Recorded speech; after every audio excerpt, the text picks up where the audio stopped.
안녕하세요, 여러분. 풋살장을 운영 중인 풋살장입니다. 풋살장을 창업하시고 싶으신 분들이라면 진짜 현실적인 조언이 필요한 순간이 오실 거예요. 제일 중요한 어디에 지어야 할까, 어디가 좋을까 같은 부지 선정인데요. 오늘은 부지 선정에 대해 이야기 나누기 위해 아주 특별한 분을 소개해 드리려고 해요. 바로 저의 동업자이자 제 인생의 반려자인 풋살 짱짱입니다. 저의 남편에 대해 간단하게 말하자면 축구에 풋살에 미쳐 양쪽 다리를 한 번씩 수술하기도 했고 이 부지를 찾느라 정말 수도권 전역을 돌면서 몇 년씩 고생을 했어요. 그 경험을 바탕으로 풋살장 창업에서 절대 빠질 수 없는 핵심, 부지 선정 시 고려해야 할 점에 대해 함께 이야기 나눠보려고 해요. 지금부터 저의 남편을 소개하겠습니다. 안녕하세요. 간단하게 자기소개 후 바로 본론으로 들어가시죠. 네, 안녕하세요. 풋살장님의 남편이자 풋살의 진심인 풋살짱짱입니다. 진짜 수도권에서 부지 찾는 건 정말 쉽지 않았어요. 처음에는 막연하게 서울에 가로 20, 세로 40인 대략 250평 정도의 토지를 찾았던 것 같아요. 그런데 이게 말이 안 되는 조건이더라고요. 서울에 250평이 토지 상태로 있지도 않았고 있더라도 월세가 최소 평당 5만 원, 대략적으로 한 면을 만드는데 1200만 원 이상이 들더라고요. 그래서 옥상을 찾아다녔는데 옥상이 250평 정도 나오는 곳은 서울에서도 극히 드물고 그런 곳에서는 저를 임차인으로 상대해주지도 않더라고요. 결국 풋살장의 크기를 적당히 타협해야 했고 입지도 서울 외곽으로 타협하면서 좋은 부지를 찾을 수 있었어요. 풋살장 부지 선정 시 꼭 체크하면 좋을 점을 알려주면 좋을 것 같습니다. 우선 접근성부터 말씀드려 볼게요.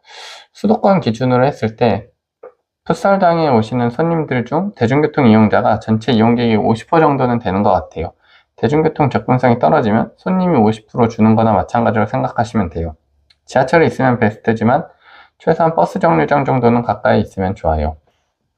두 번째로 주차 공간을 말씀드려 볼게요. 주차 공간은 확보할 수 있으면 좋지만 필수는 아니에요. 음식점을 생각하면 좋은데 서울 유명 식당들이 주차 공간을 넉넉하게 제공하진 않잖아요. 하지만 서울인이 다들 인정하고 근처에 알아서 주차하고 이용하죠. 그런데 경기도권은 달라요. 장사가 장되는 음식점들 중에 주차장 없는 곳은 손에 꼽을 거예요.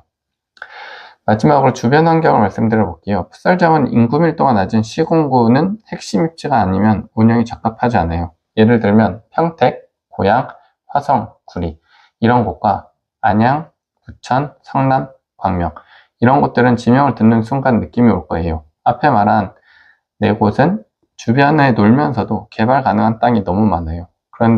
그래서 정말 주거 밀집한 핵심 입지가 아니면 경쟁에서 살아남을 수가 없어요. 주변의 경쟁자들이 계속 땅을 찾아서 만들 거거든요. 그런데 안양, 구청, 성남, 광명 이런 곳은 개발 가능한 땅이 없어요. 노는 것처럼 보는 땅들도 거의 100%가 그린벨트여서 풋살장을 만들 수 없어요. 그러니 이런 곳은 매물만 찾으면 거의 무조건 된다고 보시면 돼요. 에어비앤비를 공부해 보신 분은 알겠지만 북촌 한옥마을에 에어비앤비를 만드는 게 어떤 의미인지 아실 거예요. 서울 중심지인데 외국인이 경험해 보고 싶은 한옥주택이라니 찾기만 하면 대박인 물건입니다. 풋살장도 비슷해요. 앞에 적어놓은 네 곳 안양, 부천, 성남, 광명 이곳은 부지를 찾기만 하면 연금 복권 당첨되거랑 똑같아요. 그러면 부지는 어떻게 찾았는지 간단하게 설명해 주시면 좋을 것 같아요.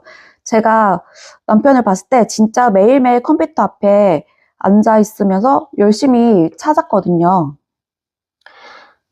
우선 저만의 노하우가 있기는 하지만 중요한 건 끈기인 것 같아요. 꾸준히 일주일에 한 번이라도 네이버 부동산 검색하고 각종 키워드로 매물 검색하는 게 중요해요. 정말 에어비앤비랑 비슷한 점이 많다고 생각해요. 그 와중에 노하우도 분명히 있기는 하지만 이건 나중에 기회가 되면 따로 얘기해 볼게요. 다들 이 영상을 보시면서도 풋살장 창업 내가 할 수 있겠어? 라고 생각하실 수 있는데 사실 풋살장 창업은 정말 에어비앤비랑 똑같은 거라 생각해요. 무슨 뛰어난 능력이 있는 사람들이 차리는 게 아니에요. 꾸준히 찾다 보면 운이 좋은 매물이 나한테 오는 거예요. 그러면 그때는 감사히 그 매물을 받아서 창업하면 된다고 생각합니다. 운영은 정말 이게 맞나 싶을 정도로 알아서 오토로 돌아가더라고요. 그러니 다들 어렵게 생각하지 말고 화이팅입니다. 네, 풋살장장님 이야기 잘 들었고요.